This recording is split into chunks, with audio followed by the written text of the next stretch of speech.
మజీదుల యొక్క ఇమాములను కూడా మనము ఎలాంటి వారిని పెట్టుకోవాలనంటే సోదరులారా, ఆయన దృష్టి అంతా కూడా ప్రజల వైపునకు ఉండాలి. ఎవడి కాల్లో అయినా దారం కనిపిస్తే గనక అతన్ని పిలిచి దగ్గరకు పిలిచి, ఈ దారం నువ్వు కట్టుకోవడం షిర్కు అని బోధించి దాన్ని తీపించేయాలి.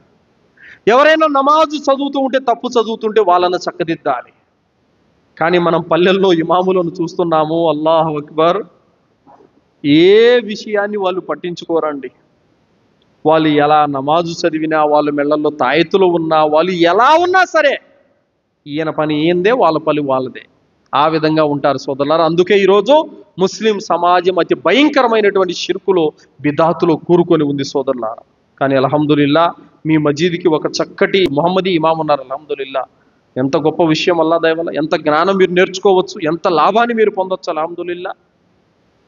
మరి మన మధ్యన ఒక జ్ఞానవంతుడైనటువంటి ఒక ఇమాం ఉన్నప్పటికీ కూడా మనం ఆయన నుండి ప్రయోజనాన్ని, లాభాన్ని పొందలేకపోతున్నామంటే గనక అది నిజంగా ముమ్మాటికి మన మూర్ఖత్వమే సోదరులారా. అంటే అక్కడ వెలుగు ఉన్నప్పటికీ కూడా మనం ఆ వెలుగులోకి రాకుండా చీకటిలో తచ్చాడుతూ ఉన్నామనంటే మన అవివేకం, మన అజ్ఞానం అది సోదరులారా. పండితుడనేవాడు జ్ఞాన జ్యోతిని వెలిగించేవాడు.